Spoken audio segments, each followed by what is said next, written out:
L'intelligence est une caractéristique mentale qui varie d'une personne à l'autre, elle se manifeste de diverses façons et à des degrés différents. La science a donc depuis quelques décennies adopté plusieurs critères afin de pouvoir classifier les différents niveaux d'intelligence et de pouvoir les identifier plus facilement. En ce qui nous concerne, nous, le commun des mortels, nous avons souvent tendance à nous tromper en accusant certaines personnes autour de nous d'être stupides alors que certains de leurs comportements, bien qu'agaçants, peuvent être révélateurs d'une vivacité d'esprit supérieure à la moyenne. Le QI est-il l'indicateur universel de l'intelligence? Une telle question fait l'objet d'un débat considérable dans le milieu scientifique car le fait que le QI, quotient intellectuel, donne une idée du niveau réel d'intelligence chez une personne ne fait pas du tout l'unanimité. D'autant plus que le test de QI créé à la base en 1905, appelé « test de capacité mentale », puis développé en 1910 était censé plutôt donner une idée de l'âge mental par rapport à l'âge réel d'une personne.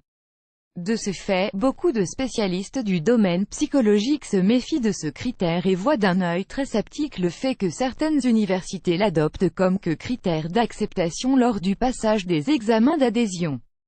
Ce qui empêche le QI d'être une valeur sûre pour tester l'intelligence d'une personne et qu'il met très souvent à l'épreuve des choses qui relèvent de l'acquis et non de l'inné. Sachant qu'un mauvais résultat à un test de QI, en présence de sa marge d'erreur assez conséquente, peut entraîner chez certaines personnes une dépression et une perte d'estime de soi quasi totale. Ad choice ES advertis engine red invented by TEDS Ad choice ES advertis engine red invented by TEADS le Drive. Howard Gardner a dès 1983 mené une recherche approfondie à ce sujet grâce à laquelle il a démontré qu'un tel critère ne représentait qu'une certaine forme d'intelligence et excluait les autres. Il a expliqué qu'une personne avec un QI élevé pouvait tout à fait être incapable d'exécuter des tâches mentales qu'un autre individu avec un QI inférieur pouvait tout à faire sans le moindre souci. C'est, entre autres, pour cela que certains scientifiques se sont penchés sur la recherche de méthodes plus concrètes pour évaluer l'intelligence effective des individus dans leur interaction quotidienne avec le monde qui les entoure.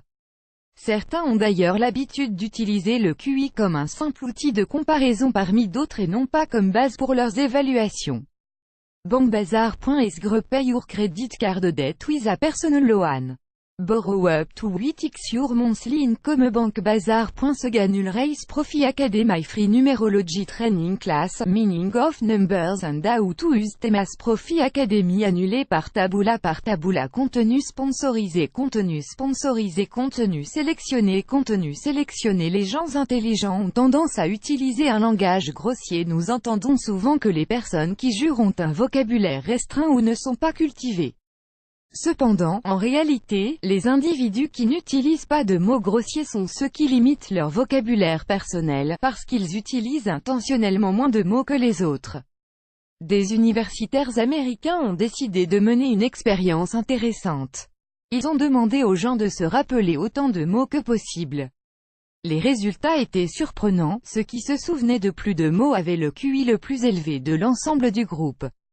Les capacités oratoires de ces personnes étaient également beaucoup plus élevées que celles qui connaissaient moins de jurons. Ad choice ES advertis engine red invented by TEDS Ad choice ES advertis engine red invented by TEADS. Beaucoup de gens doués veillent tard la nuit. Si vous aimez rester éveillé jusqu'à une heure tardive, c'est que vous êtes probablement quelqu'un de très intelligent. Ces personnes-là ont pu obtenir des scores de QI plus élevés que la moyenne. Le président Obama, Charles Darwin, Winston Churchill, Keith Richards et Elvis Presley sont très réputés pour leurs activités nocturnes. Il est donc très probable que vous soyez une personne privilégiée si vous vous couchez un peu tard. Le désordre est signe d'intelligence. Des recherches menées à l'université du Minnesota ont abouti à une conclusion plutôt inattendue. Un bureau en désordre n'indique pas du tout une infériorité quelconque au niveau de l'intelligence, mais plutôt le contraire, car la personne se concentre sur les choses qui comptent vraiment au lieu des détails triviaux. C'est d'ailleurs pour cette raison qu'on a tendance à s'occuper de ranger son bureau que lorsqu'on n'a rien à faire de particulier.